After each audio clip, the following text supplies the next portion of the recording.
भोजपुरी फिल्मों के सुपरस्टार, गायक और नायक हमारे साथ हैं खेसारी लाल यादव जी।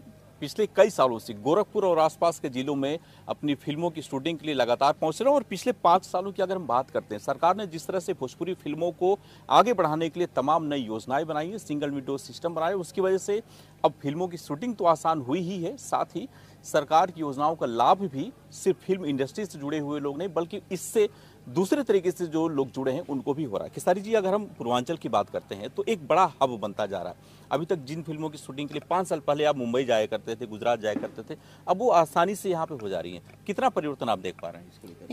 ये हम भी पहले आते थे, जैसे बनारस करते थे, इलाहाबाद करते थे, लखनऊ करते थे। लेकिन मुझे लगता है कि मेरी पहली फिल्म डोली से जाकर रखना यहाँ आई और उसके बाद एक हब बन गया और सारी फिल्में यहाँ आने लगी। और उसमें हमारे प्रोडक्शन जो देखते हैं, अखिलेश जी का बहुत बड़ा योगदान है कि हमें लोकेशन देने में या लोकेशन लेने में सरकार का भी बहुत योगदान है, क्योंकि हमें परमिशन बहुत जल्दी मिल जाती है। और यहाँ अपने घर परिवार को अगर हम पहले गुजरात को रोजी रोटी देते थे, पहले मुंबई को देते थे, महाराष्ट्र को देते थे, लेकिन आज हमारे अपनों का हम कम से कम 2 वक्त की रोटी दे पा रहे हैं, तो हमारे लिए सौभाग्य है कि ईश्वर ने हमें बनाया है। तो अपनों का पेट भरना, अगर थोड़ा सा भी अगर हमारे हक से या हमारे मेहनत से, हमारे प्रयास से अगर 2 रोटी मिलती है हमारे अपनों को, तो उससे बेहतर क्या हो सकती है।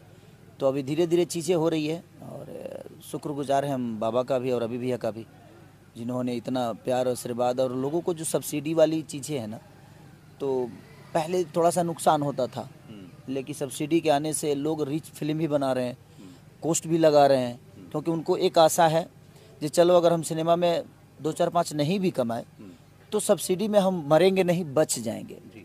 तो उससे चीज़ें बड़ी भी हो रही है, तो धन्यवाद है सबको। अच्छा, अगर हम तमाम इंडस्ट्री की बात करते हैं, खासतौर पे साउथ इंडस्ट्री की बात करते हैं, साउथ इंडस्ट्री आज से हम 10 साल पहले की बात करें तो वहीं तक सिमटी थी। आज पैन इंडिया फिल्में बन रही है। साउथ में कोई भी फिल्म बनती है तो 5 भाषाओं में, 6 भाषाओं में बनती है। भोजपुरी में भी एक पहल गोरखपुर में रवि किशन जी ने शुरू किया, महादेव का गोरखपुर से।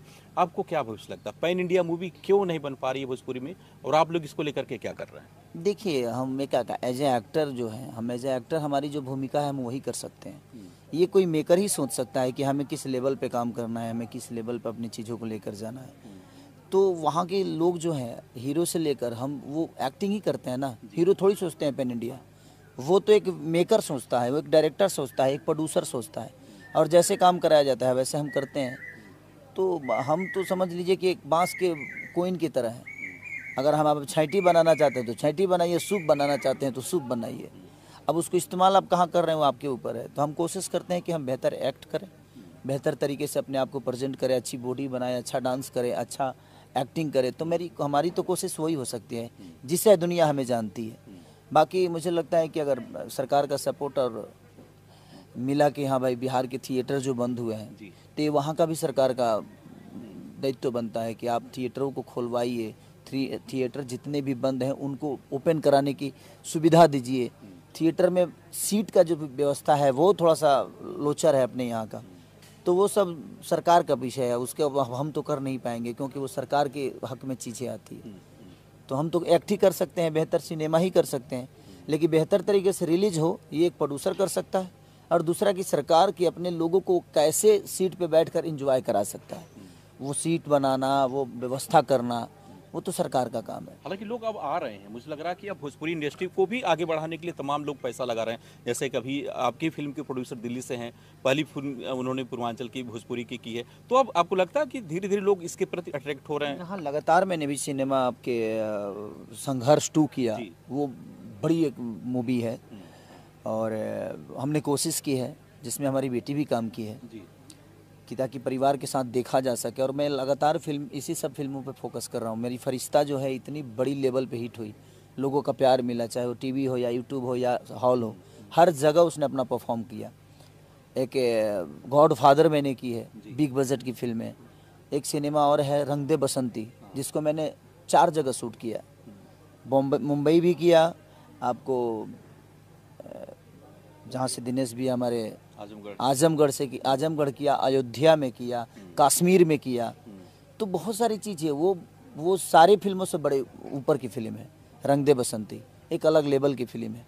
तो कोशिश तो है हम सबकी, और जो मेकर बेहतर करना चाहता है, जिसको पैशन है सिनेमा बनाना वो बड़ा ही बनाएगा, और जिसको पैसा कमाना है वही कभी नहीं सोच सकता। तो जिसको पैसा नहीं वो बेहतर कर रहा है। चाहने वाले आपके पूरे देश में लाखों की संख्या में है। हरियाणा में भी आपने अभी कुछ दिन पहले एक प्रोजेक्ट किया था। आपको क्या लगता है कि भोजपुरी फिल्मों की जिस तरह से डिमांड बढ़ रही है, खासतौर पे आपकी फिल्में जिस तरह से सामाजिक मुद्दों को लेकर के आपने अब बनाना शुरू किया, सोशल मुद्दों पे आपने फोकस करना शुरू किया है, दूसरे प्रदेशों में खासतौर पे जो अभी तक भोजपुरी इंडस्ट्री से, जहाँ पे भोजपुरी इंडस्ट्री नहीं पहुँच पा रही थी, खासतौर पे पंजाब की बात करते हैं, हरियाणा की बात करते हैं, गुजरात की, वहाँ पे भी क्या आप लगता है कि अब भोजपुरी को लोग देखना पसंद करते हैं, इस तरह की फिल्मों का प्रमोट किया जाना चाहिए? बिल्कुल बिल्कुल। देखिए सबसे बड़ी चीज़ है कि साउथ की जहाँ तक आपने बात कही, वहाँ लोग फिल्मों के लिए जीते हैं। वो 2 दिन अपने जीवन के निकालते हैं फिल्म देखने के लिए। तो वैसा अगर क्रेज़ हमारे भोजपुरी में भी हो जाए। देखिए भोजपुरी में प्रॉब्लम क्या है ना कि अपने ही स्टार को गाली देना, अपने ही स्टार को बुरा दिखा देना, अपने ही स्टार को गंदा बोल देना अपने फ़ायदे के लिए, थोड़ा सा छोटा सा व्यूवर के लिए। लेकिन उनको ये पता नहीं होता है कि हम गाली किसको दे रहे हैं, हम अपनों को ही गाली दे रहे हैं, अपने ही लोगों को नीचा दिखा रहे हैं। और वो चीज़ें मीडिया में है तो सोशल साइट पे चीज़ें जाती है तो लोगों के नज़र में हम बुरे हो जाते हैं। प्रेजेंट करने वाले हम ही हैं और हमें ही गंदा बोला जाता है कभी कभी। तो उसमें थोड़ा सा दिक्कत है। तो इसमें सबको संभलने की ज़रूरत है, सिर्फ एक स्टार को ही नहीं बल्कि एक कलाकार को ही नहीं। यहाँ मुझे लगता है कि हर आदमी का दायित्व बनता है अपने भाषा के बात करने के लिए, अपने भाषा को अच्छे तरह से प्रेजेंट करने के लिए। हमने तो अपना काम कर दिया, लेकिन उसी चीज़ को कुछ जो लोग हैं अपने फ़ायदे के लिए उसको गंदा बता देते हैं, उसको बुरा बता देते हैं, तो बाकी लोग बोलते हैं यार गंदा होगा। तो समीक्षा आप करिए, हम उसके लिए मना नहीं कर रहे हैं, बट अपने चीज़ों का सम्मान दीजिए, अपने भाषा को सम्मान देकर करिए, ताकि बाहर के लोग भी देखें तो कहे कि ना यार चीज़ें अच्छी है। अच्छा, एक आखिरी सवाल ये है खेसारी जी की, विवाद कहीं ना कहीं आपके साथ जुड़ा रहता है। पहले पवन सिंह को लेकर के रहा, अभी एक नया कॉन्ट्रैक्ट को लेकर के आया। क्या सच्चाई वास्तव में इस पूरे विवाद के पीछे है? हालांकि पवन सिंह से तो आपकी दोस्ती अब बहुत अच्छी हो गई, रवि किशन के जन्मदिन के बाद से चीज़ें स्मूथ चल रही होंगी। ये जो नया विवाद है उसको कैसे आप टेकल कर रहे हैं? ज़िंदगी में देखिए मेरे पास विवाद नहीं होता है, कुछ चीज़ें ऐसी होती है जो मुझे परेशान करता है। ये लोगों को लगता होगा विवाद होगा, लेकिन उस विवाद से लोग परेशान नहीं होते, मैं परेशान होता हूँ। मैं अच्छा बताइए कौन आदमी चाहता है कि हाँ परेशानी मेरे जीवन में आ जाए? ऐसा होता है नहीं, कोई चाह के विवाद नहीं करता है, चाहे कोई चाह के परेशान नहीं होता है। वो एक चीज़ें हैं और मुझे लगता है कि वो परीक्षा है आपकी। आप जितने प्रॉब्लम में होंगे उससे निकलने का एक रास्ता, आपका किडनी फेल होगा तभी दूसरी किडनी पे काम करेंगे आप। तो आपके हार्ट की प्रॉब्लम होगी तो आप खान पान अपना स्थिर करेंगे, अच्छा करेंगे। ज़िंदगी में कोई भी प्रॉब्लम आपको आती है सिर्फ आपको बड़ी प्रॉब्लम से बचाने के लिए।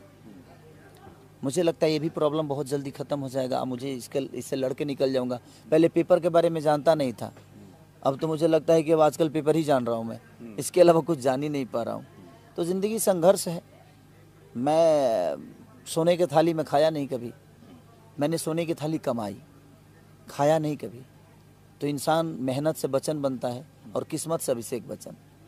तो ज़िंदगी है ये, किस्मत से अभिषेक बच्चन बन सकता है। किस्मत मेरे बेटे की है, ऋषभ की, बट मैं मेहनत से बना हूँ।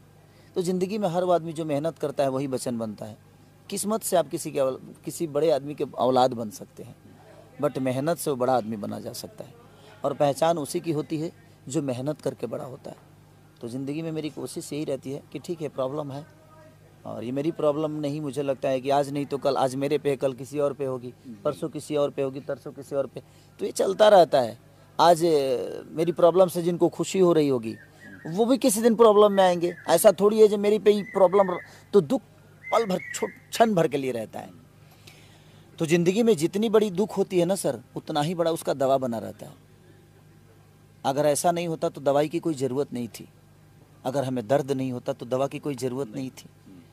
तो बुखार 24 घंटा थोड़ी रहता है, ज़्यादा से ज़्यादा 3 दिन होगा, 4 दिन, लेकिन हम सुरक्षित तो कम से कम 4 साल रहते हैं। तो ज़िंदगी में कोई भी दुख वो पल भर के लिए आता है और वो आपको सिखाता है कि दर्द का, कम से कम आप किसी और की भी दर्द समझो। तो दर्द उसी लिए होती है। दुनिया में कोई प्राकृतिक बुरी नहीं है, प्राकृतिक ने सबको एक सिस्टम से रखा है। और मुझे लगता है कि प्राकृतिक का भी एक हिस्सा हूँ मैं, प्राकृतिक ने ही मुझे बनाया है और मुझे वो सुख दिया है, तो दुख भी झेलने का हक मुझे दिया है कि मुझे झेलना चाहिए। और इस दुख से निकल, आज नहीं तो कल तो निकलना ही है। ऐसा थोड़ी है कि ये पूरी ज़िंदगी मेरे साथ ही रहेगी, ऐसा एग्रीमेंट तो जीवन में आता जाता रहेगा। लेकिन हाँ, अब आदमी चीज़ों को संभल के करेगा। पढ़ा लिखा नहीं हूँ, लेकिन अब पेपर से छोड़ के थोड़ा हट के काम करेगा आदमी कि भाई रहने दे, तुझे ज़रूरत है पेपर पे काम करना है तो पेपर पे। ऐसा थोड़ी कि मैं पहला एग्रीमेंट साइन किया हूँ एग्रीमेंट ऐसा ही बनता है सर, और सबने ऐसा ही एग्रीमेंट बनाया, ये नहीं कि नया एग्रीमेंट है, ये ऐसा ही दुनिया एग्रीमेंट बनाती है। बट आपकी नियति कैसी है इस पे बात होती है कि अब आप उस एग्रीमेंट को लेकर कहीं चले जाता है, और जो अच्छा भले आदमी लोग होते हैं वो बेचारे कहते हैं छोड़ना एग्रीमेंट, क्या करना है यार, हमें तो काम करना है। तो जिनको काम करना है वो कागज़ के टुकड़ों पे काम नहीं करते, वो एक इंसानियत और एक दिल के रिश्तों पे काम करते हैं। और जिनको आपको तबाह करना है, आपको परेशान करना है, वो तो छोटा सा चिट्ठी लेकर भी आपको कोर्ट लेके चला जाएगा। तो वो तो नियति की बात है, और वो प्रेम और भाव की बात है, जो आपके अंदर प्रेम कितना है, आपके अंदर भाव कितना है। ऐसा थोड़ी है जिन्होंने मुझे फंसाया है उनका नुकसान नहीं है, नुकसान तो सबका होता है। समाज का नुकसान हो रहा है, खेसारी के आज गाने नहीं आ रहे हैं, तो इसमें नुकसान तो सबका हो रहा है। बट कोई नहीं, कोर्ट का आदेश का पालन करना है मुझे, मैं हमेशा सर्वोपरि है हमारे लिए न्यायालय जो फैसला दिया है उसके हिसाब से चल रहा हूँ। इसके आगे भी कोर्ट है, उधर भी चीज़ें होगी, उसके नीचे भी है। तो ज़िंदगी तो है, एक रास्ता है, हर रास्ते में। अगर हम गोरखपुर में हैं तो गोरखपुर के बाद एक इससे भी बड़ा शहर है लखनऊ, लखनऊ से आगे बढ़ते हैं तो उससे भी बड़ा शहर है कानपुर, उससे भी बड़ा शहर है दिल्ली। तो ज़िंदगी में जब आप पौधान बढ़ते हैं ना तो हर वो चीज़ बड़ा ही मिलता है आपको। तो ये चीज़ें छोटी है मेरे लिए, इससे भी बड़ा मेरे लिए छलांग है। और जब भी आपके तकलीफ से जब आप उबरते हो ना तो मुझे लगता है कि आपकी छलांग डबल हो जाती है। जब भी दर्द से उबरते हो ना तो दौड़ने की चाह और बढ़ जाती है कि नहीं मुझे दौड़ना है, अब वहाँ से हटो, जो हुआ सो हुआ, बस यही, बाकी क्या। धन्यवाद। तो संघर्षों के बल पर आज सुपरस्टार बन चुके खेसारी यादव बता रहे हैं कि उनके जीवन में तमाम इस तरह की चीज़ें आती हैं, चाहे कॉन्ट्रैक्ट का मुद्दा हो या फिर और भी दूसरे जो विवाद रहे हों, हमेशा उन्होंने अपने संघर्षों के दम पर इनसे विजय पाई है। और आज जिस तरह से उत्तर प्रदेश में भोजपुरी फिल्मों का भविष्य लगातार उज्जवल दिखाई दे रहा है, उसको लेकर के खेसारी लाल यादव सीधे तौर पर मानते हैं कि आने वाले समय में भोजपुरी इंडस्ट्री भी पैन इंडिया अपनी फिल्मों का प्रदर्शन करेगी, और जो एक लिमिटेड एरिया में जो स्टार सीमित माने जाते थे वो अपनी प्रतिभा अब पूरे देश में दिखाएंगे। दीपक श्रीवास्तव, हिंदी खबर, गोरखपुर।